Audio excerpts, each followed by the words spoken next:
Hello learners, नमस्कार। मैं doctor Lakshmi Narayan आज आपके सामने प्रस्तुत हूं इकोनॉमिक्स के एक introductory topic micro economics and macro economics के साथ। आज के इस वीडियो लेक्चर में हम डिस्कस करेंगे माइक्रो इकोनॉमिक्स क्या है, इसकी परिभाषा के बारे में, इसके अध्ययन क्षेत्र के बारे में, इसके महत्व के बारे में और इसकी लिमिटेशंस के बारे में हम डिस्कस करेंगे। इसी तरीके से हम डिस्कस करेंगे मैक्रो इकोनॉमिक्स क्या है, इसका अध्ययन क्षेत्र क्या है, मैक्रो इकोनॉमिक्स का आर्थिक विश्लेषण में क्या महत्व है और मैक्रो इकोनॉमिक्स की क्या सीमाएं हैं।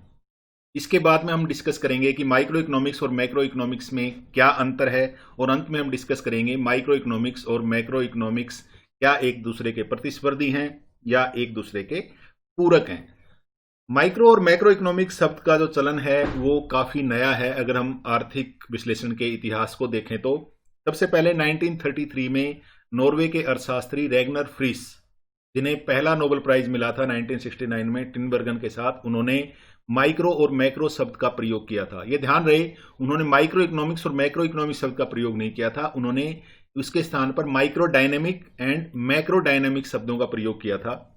1936 में जनरल थ्योरी के पब्लिकेशन के बाद मैक्रो इकोनॉमिक्स का आर्थिक विश्लेषण में महत्व बढ़ गया। लेकिन यहां ध्यान देने योग्य बात है, जनरल थ्योरी में कहीं पर भी प्रोफेसर केन्स ने माइक्रो इकोनॉमिक्स और मैक्रो इकोनॉमिक्स के डिस्टिंक्शन की बात नहीं की। हालांकि वो इस डिस्टिंक्शन को समझते थे और उन्होंने इस बात पर जोर दिया कि जो प्रिस्क्रिप्शन माइक्रो इकोनॉमिक्स के अध्ययन से मिले उनको मैक्रो सिनेरियोज में लागू नहीं किया जा सकता। बेसिकली जनरल थ्योरी के पब्लिकेशन के बाद मैक्रो इकोनॉमिक्स का आर्थिक विश्लेषण में महत्व बढ़ा, लेकिन माइक्रो इकोनॉमिक्स और मैक्रो इकोनॉमिक्स शब्दों का प्रयोग जेम केन्स ने उस सेंस में नहीं किया। वास्तव में सबसे पहले माइक्रो इकोनॉमिक्स शब्द का प्रयोग प्रोफेसर डी वोल्फ ने 1941 में किया था। उसके बाद धीरे धीरे माइक्रो इकोनॉमिक्स और मैक्रो इकोनॉमिक्स के डिस्टिंक्शन को समझा जाने लगा और 1956 में प्रोफेसर सैमुअलसन ने अपनी पुस्तक इकोनॉमिक्स में इस डिस्टिंक्शन को काफी डिटेल में डिस्कस किया। तो हम कह सकते हैं कि माइक्रो इकोनॉमिक्स और मैक्रो इकोनॉमिक्स का जो डिस्टिंक्शन है उसका श्रेय रेगनर फ्रीस को जाता है, लेकिन वास्तव में उन्होंने माइक्रो इकोनॉमिक्स और मैक्रो इकोनॉमिक्स शब्दों का प्रयोग नहीं किया था। उनका प्रयोग उनके काफी बाद शुरू हुआ, 1933 में वो शुरू नहीं हुआ। आइए अब हम जानते हैं माइक्रो इकोनॉमिक्स की परिभाषा के बारे में। माइक्रो इकोनॉमिक्स दो शब्दों से मिलकर बना है माइक्रो इकोनॉमिक्स। माइक्रो शब्द ग्रीक भाषा के माइक्रोस से लिया गया है। माइक्रोस का अर्थ होता है स्मॉल या छोटा। माइक्रो का अर्थ हुआ छोटा या स्मॉल, जिसको हिंदी में व्यष्टि अर्थशास्त्र के नाम से भी जानते हैं और कई बार इसे हम सूक्ष्म अर्थशास्त्र के नाम से भी जानते हैं, क्योंकि माइक्रो का अर्थ होता है काफी छोटा। यानी माइक्रो इकोनॉमिक्स आर्थिक विश्लेषण की वो ब्रांच है जो छोटी छोटी इकाइयों का अध्ययन करती है। यानी पूरी इकोनॉमी का एक साथ अध्ययन करने की बजाय उसके अलग अलग कंस्टिट्यूएंट पार्ट्स जो हैं उनका काफी छोटे लेवल पे जाके उसका डिस्कस करती है, तो उसको हम माइक्रो इकोनॉमिक्स कहते हैं। प्रोफेसर एपी लर्नर के अनुसार micro economics consist of looking at the economy through microscope. यानी माइक्रो इकोनॉमिक्स इकोनॉमी को माइक्रोस्कोप के द्वारा देखने का अध्ययन है, तरीका है, जिसको हम माइक्रो इकोनॉमिक्स कहते हैं। प्रोफेसर केएल बोल्डिंग की डेफिनेशन के अनुसार micro economics is the study of a particular firm, it is study of a particular house hold, it is study of A individual price, individual wages, individual income, individual industries and particular commodity. यानी professor केई Boulding का मानना था कि जो व्यष्टि अर्थशास्त्र है, माइक्रो इकोनॉमिक्स है, वो किसी विशेष फर्म, विशेष परिवार, विशेष कीमत, विशेष मजदूरी की दर, विशेष आय और विशेष उद्योग या किसी विशिष्ट वस्तु का अध्ययन है। यानी किसी एक खास वस्तु का जो अध्ययन है उसको हम माइक्रो इकोनॉमिक्स कह सकते हैं। और अगर हम पूरी इकोनॉमी को एक साथ अध्ययन करते हैं तो वो माइक्रो इकोनॉमिक्स का पार्ट नहीं होगा। माइक्रो इकोनॉमिक्स छोटी छोटी इकाइयों का अध्ययन है। तो इन दोनों परिभाषाओं के आधार पर हम कह सकते हैं कि माइक्रो इकोनॉमिक्स इकोनॉमिक्स की वो ब्रांच है जो रिसोर्स एलोकेशन में फर्म और इंडिविजुअल्स के व्यवहार का अध्ययन करती है और उनके मध्य किस तरीके की अंतरक्रिया होती है, इंटरेक्शन होता है, उसका अध्ययन करती है। Microeconomics is a branch of economics that studies the behavior of individuals and firms in making decisions regarding the allocation of scarce resources and the interaction among these individuals and firms। तो इन परिभाषाओं के आधार पे हम कह सकते हैं कि micro economics जो है वो कीमत निर्धारण का सिद्धांत है, या कई बार इसलिए इसको हम प्राइस थ्योरी भी कहते हैं और कई बार इसको हम theory of value and price भी कहते हैं। माइक्रो इकोनॉमिक्स जो है वो पार्टिकुलर इंडिविजुअल यूनिट्स का अध्ययन है, जैसा कि केई बोल्डनी की डेफिनेशन में हमने देखा था कि इंडिविजुअल यूनिट्स के जो अध्ययन है उसको हम माइक्रो इकोनॉमिक्स के अंतर्गत लेते हैं। इंडिविजुअल यूनिट्स से हमारा अभिप्राय है जैसे कि एक गृहस्थ, एक व्यक्ति, एक फर्म या एक उद्योग, उनकी इनकम, कंजम्पशन, एक्सचेंज, इन्वेस्टमेंट, जो इकोनॉमिक एक्टिविटीज हैं एक इंडिविजुअल यूनिट्स की इसी इकोनॉमी में, उनका अध्ययन किया जाता है। दूसरा जो माइक्रो इकोनॉमिक्स का अध्ययन है उसमें हम अदर थिंग्स रिमेनिंग अनचेंज्ड का जम्पशन बनाते हैं, क्योंकि हम एक इकाई का अध्ययन करते हैं इसलिए पूरी पिक्चर को हम स्थिर मानते हुए उस इकाई का अध्ययन करते हैं। जो बाकी चीजें हैं उनको हम स्थिर मान लेते हैं, जिसको हम सेटरिस पेरिबस अजम्पशन कहते हैं कि बाकी सारी चीजें अगर स्थिर रहें तो किसी एक वस्तु की कीमत में मांग का क्या प्रभाव पड़ेगा। तो जो माइक्रो इकोनॉमिक्स के जो सिद्धांत हैं वो अदर थिंग्स रिमेनिंग अनचेंज्ड की स्थितियों में लागू होते हैं। माइक्रो इकोनॉमी को छोटे छोटे भागों में बांटती है और हर भाग का डिटेल में इन्वेस्टिगेशन किया जाता है, उसका डिटेल में अध्ययन किया जाता है। For example, it determines prices of a particular good और factor based on their demand and supply. तो माइक्रो इकोनॉमिक थ्योरी जो है it is concerned with distribution of income, not with the level of income. ये कुछ features थी। आइए अब हम माइक्रो इकोनॉमिक्स का स्कोप देखते हैं, यानी माइक्रो इकोनॉमिक्स का सब्जेक्ट मैटर क्या है। माइक्रो इकोनॉमिक्स या व्यष्टि अर्थशास्त्र किन चीजों का अध्ययन करती है। बेसिकली तीन जो इसके अध्ययन के क्षेत्र, इनको तीन बड़े भागों में बांटा जा सकता है। एक तो प्रोडक्ट प्राइसिंग या प्रोडक्ट मार्केट, दूसरा फैक्टर मार्केट और तीसरा वेलफेयर इकोनॉमिक्स। आइए अब देखते हैं। सबसे पहले हम फैक्टर मार्केट को देखते हैं, प्रोडक्ट मार्केट को देखते हैं। प्रोडक्ट मार्केट यानी वस्तु की कीमतों का निर्धारण का सिद्धांत, वस्तु का उत्पादन, वस्तु की मांग, उत्पादकों और जो उसके मांग करने वाले कंज्यूमर्स हैं उनका इंटरेक्शन और उनके इंटरेक्शन के द्वारा प्राइस का निर्धारण होना माइक्रो इकोनॉमिक्स का एक स्कोप है। तो इसका मतलब जो प्रोडक्ट प्राइसिंग है या प्रोडक्ट मार्केट है उसके अंतर्गत थ्योरी ऑफ डिमांड आती है, मांग का सिद्धांत। दूसरा आपका थ्योरी ऑफ प्रोडक्शन, मांग का सिद्धांत, जो कंज्यूमर डिमांड करते हैं किसी वस्तु की वो हम मांग के सिद्धांत के अंदर अध्ययन करते हैं। उत्पादन के तरीके, लिस्ट कॉस्ट कॉम्बिनेशन, किस तरीके से किन विधियों द्वारा उत्पादन किया जाए, उत्पादन का आकार क्या हो, इनका अध्ययन हम थ्योरी ऑफ प्रोडक्शन में करते हैं। इसके साथ साथ थ्योरी ऑफ कॉस्ट है जो ऑप्टिमम प्लांट साइज के बारे में हमें बताती है, और इसके साथ साथ जो लास्ट पार्ट है वो भी थ्योरी ऑफ प्रोडक्ट प्राइसिंग, यानी डिफरेंट प्रोडक्ट मार्केट के आकार कौन कौन से हैं और उनमें किसी वस्तु की कीमत और उसके उत्पादन की मात्रा का निर्धारण किस तरीके से होता है उसका अध्ययन करते हैं। तो एक तो प्रोडक्ट मार्केट का अध्ययन माइक्रो इकोनॉमिक्स का स्कोप है, क्षेत्र में आता है। दूसरा इसी तरीके से जो फैक्टर मार्केट है, यानी किसी वस्तु के उत्पादन के लिए जो इनपुट्स जहां से आती हैं वो फैक्टर मार्केट से आती हैं। तो फैक्टर मार्केट में फैक्टर प्राइसिंग, यानी जो गृहस्थ हैं, जो हाउस होल्ड्स हैं, वो अपनी सेवाएं देते हैं, तो उन सेवाओं के बदले उन्हें जो रेमुनेशन मिलता है, उन सेवाओं की जो कीमतों का निर्धारण वो फैक्टर मार्केट में किया जाता है। इसको नॉर्मली हम थ्योरी ऑफ डिस्ट्रीब्यूशन भी कहते हैं, थ्योरी ऑफ डिस्ट्रीब्यूशन के नाम से जानते हैं।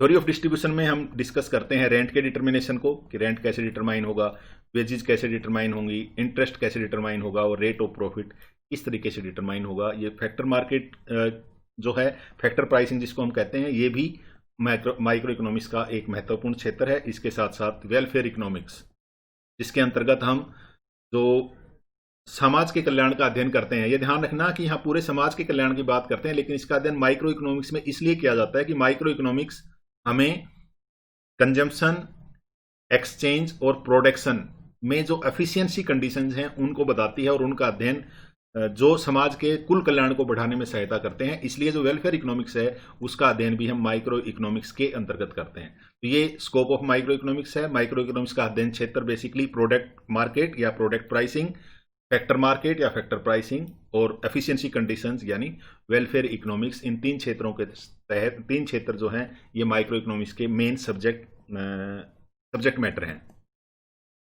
अब इस सब्जेक्ट मैटर के आधार पे हम कह सकते हैं कि माइक्रो इकोनॉमिक्स जो है वो किन प्रकार के इश्यूज का या किन प्रकार के क्वेश्चंस का जवाब हमारे लिए देता है। तो वो पहला है आपका कि how a firm determines the price of it products, एक फर्म अपने वस्तु की कीमतों का निर्धारण किस तरीके से करती है। इसका आंसर हमें माइक्रो इकोनॉमिक्स के अध्ययन से पता लगेगा। इसी तरीके से एक फर्म कितनी मात्रा में वस्तु की आउटपुट को बिक्री करे ताकि उसके प्रॉफिट अधिकतम हो, यह भी माइक्रो इकोनॉमिक्स के अध्ययन से पता लगेगा। माइक्रो इकोनॉमिक्स के अध्ययन से हमें पता लगेगा कि एक फर्म अलग अलग फैक्टर ऑफ प्रोडक्शन को किस तरीके से यूज करे कि उसकी जो प्रोडक्शन कॉस्ट है वो सबसे कम हो। इसके साथ साथ एक कंज्यूमर अलग अलग वस्तुओं पर अपनी सीमित आय को किस तरीके से खर्च करे कि उसका जो संतुष्टि का स्तर है वो अधिकतम हो, यह भी माइक्रो इकोनॉमिक्स के अंतर्गत आएगा। इसी तरीके से इंडिविजुअल फैक्टर ऑफ प्रोडक्शन के प्राइसेस को किस तरीके से डिटरमाइन किया जाए। एक फर्म या एक इंडस्ट्रीज अपने लिमिटेड रिसोर्सेज को अलग अलग वस्तुओं और सेवाओं के उत्पादन में किस प्रकार से खर्च करती है। तो इन सारे क्वेश्चंस का आंसर अगर हमें ढूंढना है तो हमें माइक्रो इकोनॉमिक्स को स्टडी करनी पड़ेगी। इन सारे क्वेश्चंस के आधार पर हम कह सकते हैं कि माइक्रो इकोनॉमिक्स जो है वो किसी इकोनॉमी के एक छोटे छोटे पार्ट्स का अध्ययन करती है, उसकी पूरे का अध्ययन नहीं करती है। माइक्रो इकोनॉमिक्स का अध्ययन अपने आप में बहुत ज़्यादा इंपॉर्टेंट है। इसके बहुत जो यंत्र हैं हमारे पास, जो इसके टूल हैं एनालिसिस के माइक्रो इकोनॉमिक्स के, वो हमारे लिए आर्थिक विश्लेषण में काफ़ी अधिक महत्व रखते हैं। अगर हमें पूरी इकोनॉमी की अंडरस्टैंडिंग को समझना है, पूरी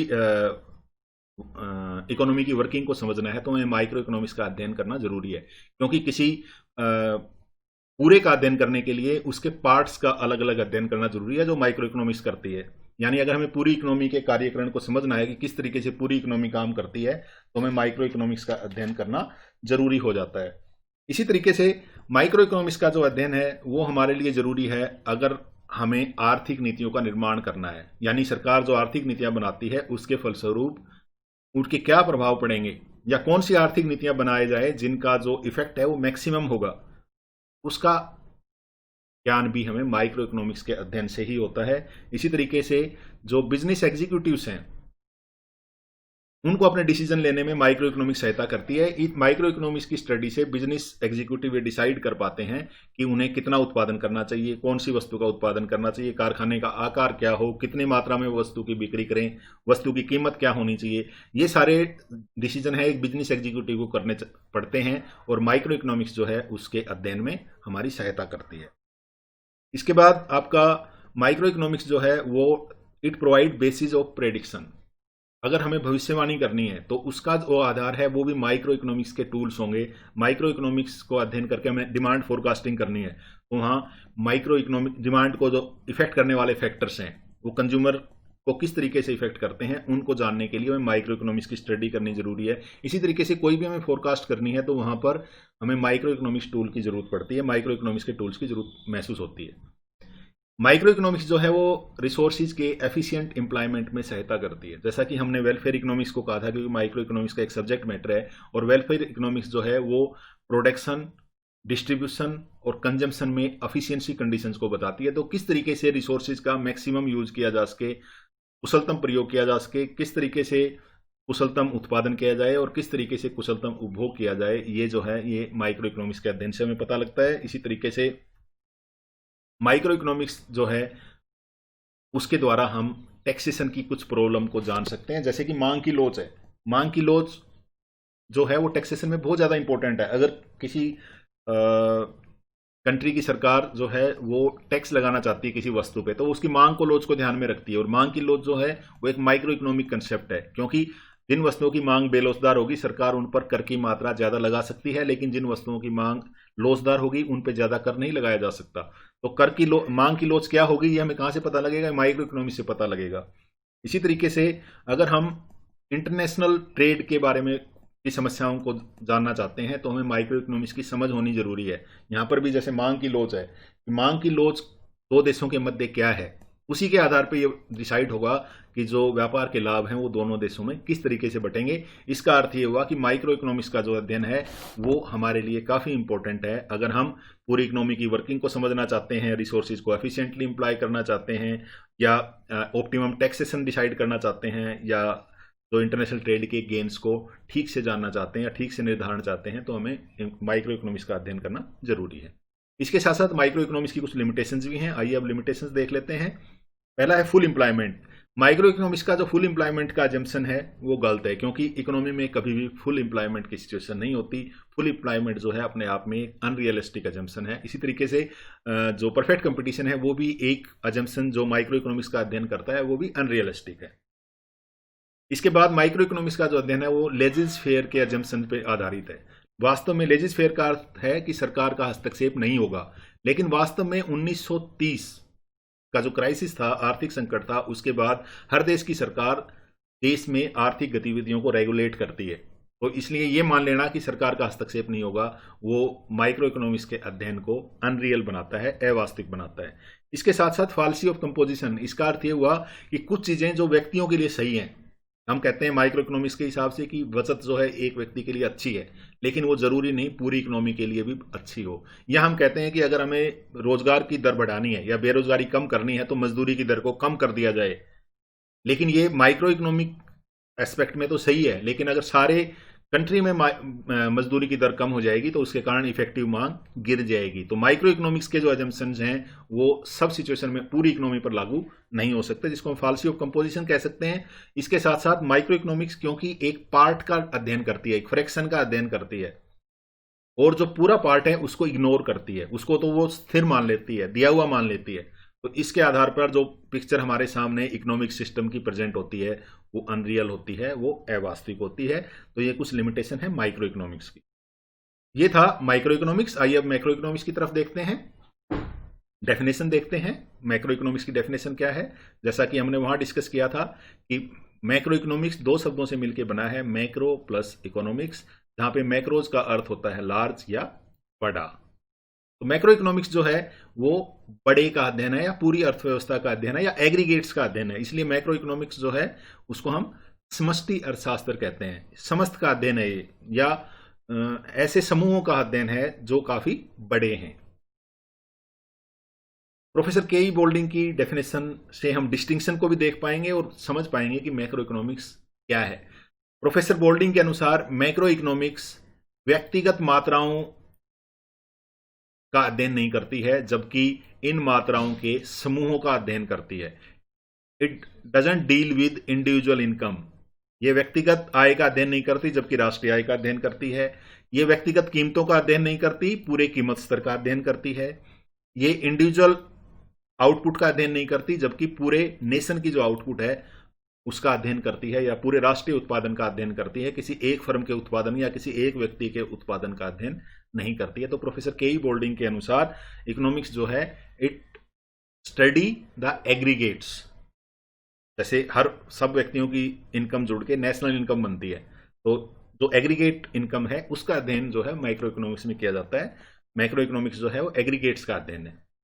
तो इन प्रोफेसर के ई बोल्डिंग की डेफिनेशन के आधार पर हम कह सकते हैं कि मैक्रो इकोनॉमिक्स अर्थशास्त्र की वह शाखा है जो पूरी इकोनॉमी के डिसीजन मेकिंग को डील करती है, या पूरे इकोनॉमी की डिसीजन मेकिंग का अध्ययन करती है। जब हम पूरी इकोनॉमी की बात करते हैं तो वो पूरी इकोनॉमी जो है वो रीजनल भी हो सकती है, नेशनल भी हो सकती है और ग्लोबल भी हो सकती है। रीजनल से हमारा मतलब है वो हरियाणा की इकोनॉमी भी हो सकती है, नेशनल भारत की इकोनॉमी भी हो सकती है, और अगर हम पूरे संसार की अर्थव्यवस्था की बात करें तो वो भी मैक्रो इकोनॉमिक्स के तहत उसका अध्ययन किया जाएगा। तो उनके अनुसार macro economics is a branch of economics dealing with the performance, structure, behavior and decision making of an economy as a whole। पूरी अर्थव्यवस्था की परफॉर्मेंस, उसकी संरचना, उसके व्यवहार और उसमें जो डिसीजन मेकिंग है, जो पॉलिसीज हैं, उनका अध्ययन किया जाता है, उसको हम मैक्रो इकोनॉमिक्स कहते हैं। तो आइए अब मैक्रो इकोनॉमिक्स का स्कोप देखते हैं। मैक्रो इकोनॉमिक्स के स्कोप में थ्योरी ऑफ नेशनल इनकम, किसी देश की राष्ट्रीय आय किस तरीके से मापी जाएगी, उसको मापने के तरीके क्या होंगे, राष्ट्रीय आय का आकार कैसा है, इन सब सारी चीजों का अध्ययन जो है वो मैक्रो इकोनॉमिक्स के अंतर्गत किया जाता है। मैक्रो इकोनॉमिक्स जो है राष्ट्रीय आय के सिद्धांत को अपने में शामिल करती है, या उसका मेन, अगर मैक्रो इकोनॉमिक्स का जो अध्ययन क्षेत्र है उसमें सबसे मुख्य जो है वो राष्ट्रीय आय का अध्ययन है, यानी राष्ट्रीय आय का सिद्धांत है। इसके बाद हमारा थ्योरी ऑफ एम्प्लॉयमेंट है। नॉर्मली हम एम्प्लॉयमेंट और नेशनल इनकम कई बार एक साथ भी अध्ययन करते हैं। तो थ्योरी ऑफ एम्प्लॉयमेंट अर्थशास्त्र में बेरोजगारी की दर और रोजगार के निर्धारण की समस्या का अध्ययन करती है। तो थ्योरी ऑफ एम्प्लॉयमेंट या रोजगार का सिद्धांत जो है वो समष्टि अर्थशास्त्र का एक महत्वपूर्ण अध्ययन क्षेत्र है। इसी तरीके से theory of general price level, हमने पहले बोल्डिंग की डेफिनेशन में देखा था कि macro economics deals not with individual prices but general price level. किसी एक वस्तु की कीमत नहीं देखती, लेकिन सारी वस्तुओं का जो कीमत स्तर है, सामान्य कीमत स्तर का अध्ययन करती है, यानी पूरी अर्थव्यवस्था में कीमतें बढ़ रही हैं या घट रही हैं उनका अध्ययन करती है। और इन कीमतों में जो परिवर्तन होते हैं, मुद्रास्फीति है या मुद्रा विस्फीति है, उनका अध्ययन किया जाता है या उनसे जुड़ी समस्याओं का अध्ययन किया जाता है। इसके बाद मुद्रा का सिद्धांत एक महत्वपूर्ण सिद्धांत है जिसको मैक्रो इकोनॉमिक्स के अंतर्गत हम अध्ययन करते हैं। यानी मुद्रा का अर्थ क्या है, मुद्रा के फंक्शंस क्या हैं, मुद्रा की से रिलेटेड थ्योरीज क्या हैं, ऑप्टिमम मनी की क्वांटिटी कितनी होनी चाहिए इकोनॉमी में, इन सारी समस्याओं का जो अध्ययन है वो मैक्रो इकोनॉमिक्स के अंतर्गत आता है। इसी तरीके से मैक्रो इकोनॉमिक्स के अंतर्गत हम अध्ययन करते हैं आर्थिक विकास के सिद्धांत को, यानी समष्टिगत अर्थशास्त्र में आर्थिक विकास के सिद्धांतों को अध्ययन किया जाता है, जिसके अंतर्गत हम विकास करने की विधियां और उनसे रिलेटेड जो पॉलिसीज हैं, नीतियां हैं, उनका अध्ययन करते हैं। इसके साथ साथ जो मैक्रो इकोनॉमिक्स है उसमें थ्योरी ऑफ इंटरनेशनल ट्रेड भी आता है। प्रत्येक देश के आर्थिक विकास की गति में परिवर्तन होता रहता है, जिसके कारण किसी देश में जो तेजी और मंदी है उसका अध्ययन भी जो है, यानी व्यापार चक्र का सिद्धांत कह सकते हैं उसको, उसका अध्ययन भी हम मैक्रो इकोनॉमिक्स के अंतर्गत करते हैं। तो ये स्कोप है मैक्रो इकोनॉमिक्स के। इन स्कोप्स के आधार पे जिस तरीके से हमने माइक्रो इकोनॉमिक्स में कुछ क्वेश्चंस देखे थे जिनका जवाब हम माइक्रो इकोनॉमिक्स के अंतर्गत करते हैं, इसी तरीके से हम मैक्रो इकोनॉमिक्स में भी देख सकते हैं कुछ क्वेश्चंस हैं जिनका आंसर माइक्रो इकोनॉमिक्स के स्टडी से हमें मिलता है। वो कौन कौन से इश्यूज हो सकते हैं, जैसे कि किसी देश की राष्ट्रीय आय को कैसे मापा जाए और अलग अलग तत्वों का, जो राष्ट्रीय आय के विभिन्न घटक तत्व हैं, उनका पूरी इकोनॉमी पर क्या प्रभाव पड़ता है। इसी तरीके से अर्थव्यवस्था में बेरोजगारी की समस्या क्यों उत्पन्न होती है और इस समस्या को किस तरीके से हल किया जा सकता है। इसी तरीके से इकोनॉमिक्स के अध्ययन से हमें पता लगता है कि आर्थिक उतार चढ़ाव क्यों आते हैं और इन आर्थिक उतार चढ़ावों को किस तरीके से मापा जा सकता है और किस तरीके से उनको कंट्रोल किया जा सकता है। इसी तरीके से जनरल प्राइस लेवल, सामान्य कीमत स्तर है, या मुद्रा की मांग और पूर्ति है, वो किस तरीके से निर्धारित होते हैं और किस तरीके से एक दूसरे पर उनका प्रभाव होता है, इससे रिलेटेड अध्ययन करते हैं। जो इंटरनल इकोनॉमी किस तरीके से एक्सटर्नल इकोनॉमीज, जो इंटरनेशनल ट्रेड है, वो किस तरीके से इंटरनल इकोनॉमी को प्रभावित करता है, उसका अध्ययन हम मैक्रो इकोनॉमिक्स के अंतर्गत करते हैं। इसी तरीके से सभी उत्पादक और उपभोक्ता मिलकर अपने इन्वेस्टमेंट और एक्सपेंडिचर को किस तरीके से डिसाइड करते हैं, यानी एक व्यक्ति का इन्वेस्टमेंट नहीं और एक कंज्यूमर का एक्सपेंडिचर नहीं, जबकि सारे कंज्यूमर्स मिलके और सारे इन्वेस्टर मिलके अपने इन्वेस्टमेंट के डिसीजन किस तरीके से लेते हैं, उनका अध्ययन भी मैक्रो इकोनॉमिक्स के तहत, या इन क्वेश्चंस का जो आंसर है वो मैक्रो इकोनॉमिक्स हमें प्रोवाइड करती है। तो ये मैक्रो इकोनॉमिक्स के अध्ययन क्षेत्र थे। आइए अब हम मैक्रो इकोनॉमिक्स की इंपॉर्टेंस देखते हैं। मैक्रो इकोनॉमिक्स जो है हमें पूरी अर्थव्यवस्था के कार्यकरण को समझने में हमारी सहायता करती है। यानी मैक्रो इकोनॉमिक्स के अध्ययन से हम पूरी इकोनॉमी के कार्यकरण को समझ सकते हैं, क्योंकि ये होल का अध्ययन है, ये पूरे का अध्ययन है। इसके साथ साथ जो मैक्रो इकोनॉमिक्स है वो आर्थिक नीतियों के निर्माण में हमारी सहायता करती है। आर्थिक नीतियों के निर्माण में मैक्रो इकोनॉमिक्स हमारी सहायता करती है। यानी बेरोजगारी दूर करनी है तो सरकार की क्या नीति हो, आर्थिक विकास की गति तेज करनी है तो सरकार की क्या नीति हो, इनका अध्ययन जो है वो मैक्रो इकोनॉमिक्स के अंतर्गत किया जाता है। यानी मैक्रो इकोनॉमिक्स के अध्ययन से हमें समझ आता है कि हम किस प्रकार की नीतियों का निर्माण करें और किस प्रकार से उनको हम लागू करें।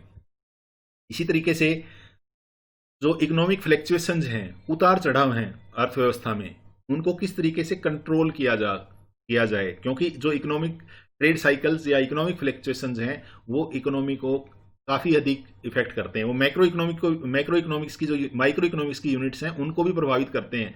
तो इन इकोनॉमिक फ्लैक्चुएशन को किस तरीके से कंट्रोल किया जाए, बिजनेस साइकिल को किस तरीके से कंट्रोल किया जाए, उनके कारण क्या हैं, इकोनॉमी बूम फेज में है, रिकवरी फेज में, किस फेज में है और किस तरीके से उसको हम कंट्रोल करना है, वो मैक्रो इकोनॉमिक्स के अध्ययन से ही हमें पता लगता है। मैक्रो इकोनॉमिक्स हमारी सहायता करती है।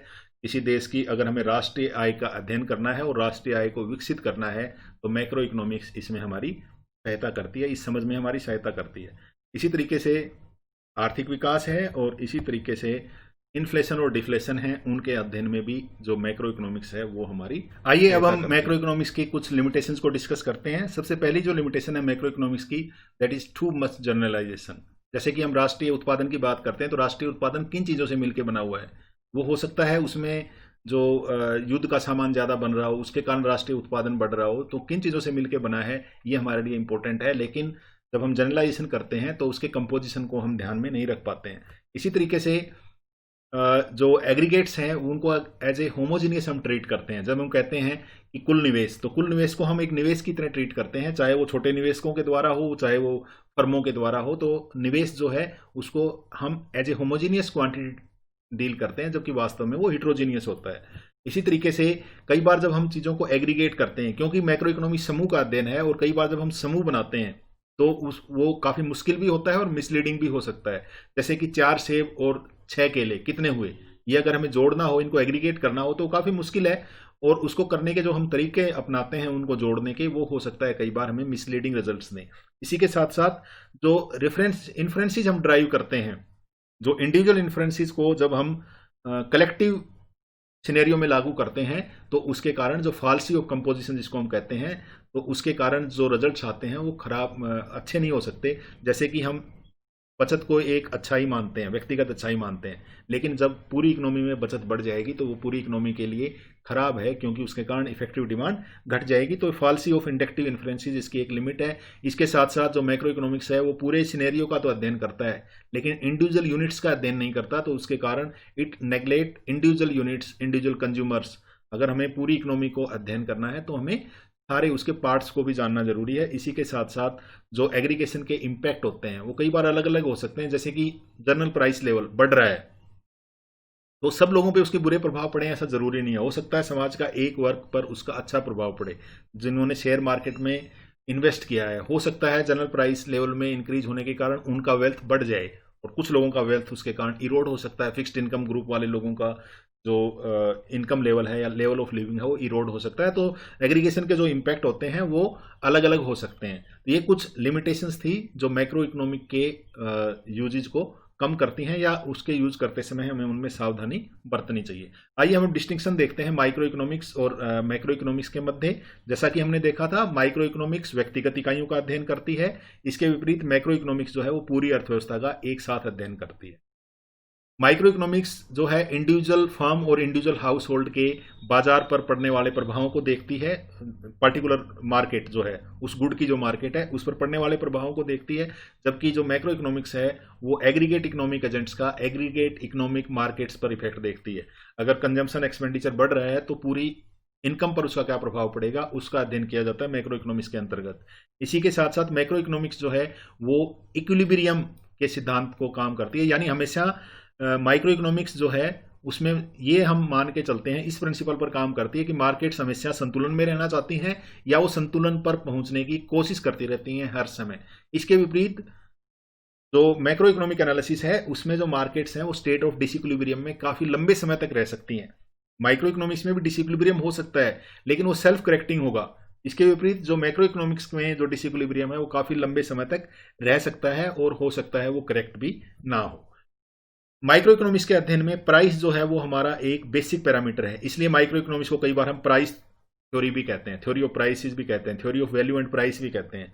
इसके विपरीत मैक्रो इकोनॉमिक्स का जो बेसिक हमारा पैरामीटर है एनालिसिस का वो इनकम है, इसलिए इसको हम theory of income and theory of income and employment भी कहते हैं। तो ये कुछ डिस्टिंक्शन थे। इसके साथ साथ कुछ और भी डिस्टिंक्शन है।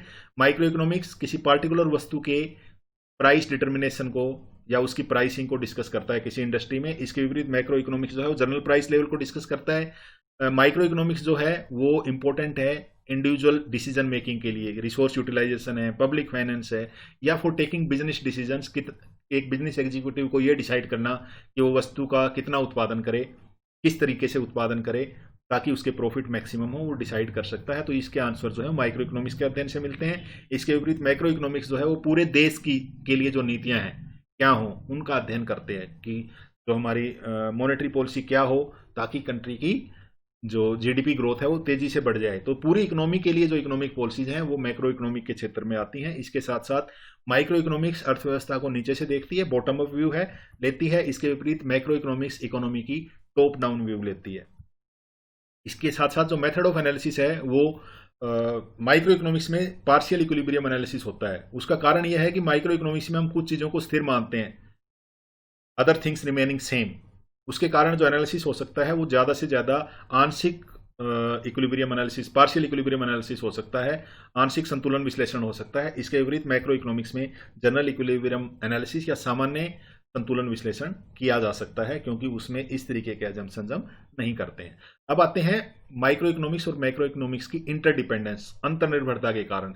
हमने अभी दोनों में अंतर देखा, लेकिन इस अंतर का ये अर्थ नहीं है कि दोनों एक दूसरे से बिल्कुल अलग हैं। वास्तव में दोनों कहीं ना कहीं जुड़ी हुई हैं। जैसा कि प्रोफेसर आखले ने कहा कि माइक्रो इकोनॉमिक्स और मैक्रो इकोनॉमिक्स की जो रिलेशनशिप है वो एक टू वे स्ट्रीट है।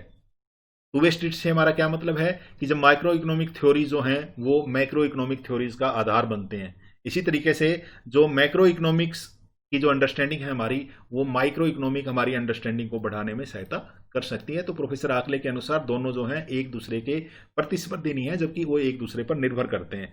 इसी तरीके से प्रोफेसर सैमुअल्सन ने कहा था कि माइक्रो इकोनॉमिक्स और मैक्रो इकोनॉमिक्स में कोई भी अपोजिशन नहीं है, उनमें कोई भी प्रतिस्पर्धा नहीं है, दोनों अपने आप महत्वपूर्ण हैं।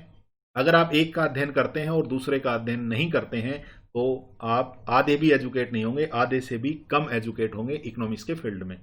अब ये जो डिपेंडेंस है, ये माइक्रो इकोनॉमिक्स जो है वो मैक्रो इकोनॉमिक्स पे डिपेंड करती है, इसी तरीके से मैक्रो इकोनॉमिक्स जो है वो माइक्रो इकोनॉमिक्स पे डिपेंड करती है। जैसे कि प्राइस ऑफ ए कमोडिटी, ये माइक्रो इकोनॉमिक कंसेप्ट है, लेकिन अगर आपको किसी चीज के प्राइस ऑफ कमोडिटी को देखना है तो आप जनरल प्राइस लेवल को इग्नोर नहीं कर सकते, क्योंकि अगर सब वस्तुओं की या सामान्य कीमतें बढ़ जाएंगी किसी इकोनॉमी में तो उसके कारण जो पार्टिकुलर कमोडिटी है उसकी सेल भी गिर जाएगी, उसकी सेल पर भी उसका इफेक्ट पड़ेगा। इसलिए केवल micro economic concept price of commodity को देख के हम ये पता नहीं लगा सकते कि उस वस्तु की सेल गिरेगी या नहीं गिरेगी। पता लगा सकते हैं, लेकिन उसका जनरल प्राइस लेवल का भी इंपैक्ट उस पर पड़ेगा, उसको भी हमें जानना जरूरी है, तभी हम अच्छे से डिमांड फोरकास्टिंग कर पाएंगे। इसी तरीके से जो बहुत सारी मैक्रो इकोनॉमिक कंसेप्ट हैं, जैसे कि अनएम्प्लॉयमेंट रेट है, ग्रोस डोमेस्टिक प्रोडक्ट है, एक्सपोर्ट और इंपोर्ट हैं, उनका इफेक्ट इंडिविजुअल फर्म्स और इंडिविजुअल्स पर और फर्म्स पर भी पड़ता है। ऐसा नहीं है कि बेरोजगारी की दर बढ़ रही है तो जो एक हाउस होल्ड है जो लेबर सर्विस प्रोवाइड करता है उस पर उसका इंपैक्ट नहीं होगा, उसकी वेजेज भी डिप्रेस होंगी, उसकी वेजेज भी कम होंगी अगर अनएम्प्लॉयमेंट रेट बढ़ता है तो। इसका मतलब, या जीडीपी अगर बढ़ती है तो एक पार्टिकुलर जो फर्म है या पार्टिकुलर इंडिविजुअल है उसकी वेज भी बढ़ेंगी, फर्म के प्रॉफिट्स भी बढ़ेंगे अगर ग्रोस डोमेस्टिक प्रोडक्ट बढ़ रहा है तो। इसका मतलब जो कॉमन मैक्रो इकोनॉमिक वेरिएबल्स हैं वो इंडिविजुअल वेरिएबल्स को इफेक्ट करते हैं। इसका मतलब ये हुआ कि माइक्रो इकोनॉमिक्स अपने अध्ययन में कहीं ना कहीं मैक्रो इकोनॉमिक फैक्टर पर डिपेंड करती है, या उनको ध्यान में रखना चाहिए। जब हम माइक्रो इकोनॉमिक स्टडी करते हैं तो हमें मैक्रो इकोनॉमिक फैक्टर्स को इग्नोर नहीं करना चाहिए। इसी तरीके से जो मैक्रो इकोनॉमिक्स है उसकी भी माइक्रो इकोनॉमिक्स पे डिपेंडेंस रहती है। जैसे कि नेशनल इनकम है, नेशनल इनकम और नेशनल आउटपुट है, वो एक मैक्रो इकोनॉमिक कंसेप्ट है, लेकिन जब हमें राष्ट्रीय उत्पादन या राष्ट्रीय आय निकालनी है तो हमें हर व्यक्ति की इंडिविजुअल की आय, इंडिविजुअल और जो फर्म्स हैं उनकी आय को ज्ञात किए बिना हम राष्ट्रीय आय का ज्ञात को पता नहीं लगा सकते। इसलिए जो मैक्रो इकोनॉमिक जो एग्रीगेट्स हैं वो इंडिविजुअल एग्रीगेट से मिलकर बनते हैं, इसलिए जो भी मैक्रो इकोनॉमिक एग्रीगेट्स है वो कहीं ना कहीं इंडिविजुअल एग्रीगेट पे डिपेंड करता है। इसी तरीके से बहुत सारी थ्योरीज हैं जो मैक्रो इकोनॉमिक्स में यूज होती हैं लेकिन वो माइक्रो इकोनॉमिक्स से ड्राइव हुई हैं। जैसे टोटल कंजम्पशन फंक्शन है जो कंजम्पशन और इनकम में रिलेशनशिप बताता है। इसी तरीके से टोटल इन्वेस्टमेंट फंक्शन है।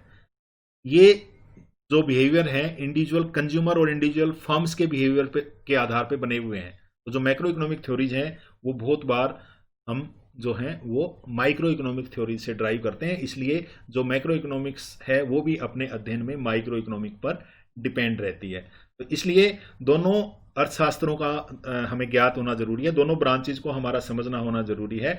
ये हम कह सकते हैं कि जो दोनों अर्थशास्त्र हैं, माइक्रो इकोनॉमिक्स और मैक्रो इकोनॉमिक्स, वो अर्थव्यवस्था की गाड़ी के दो पहियों के समान होते हैं।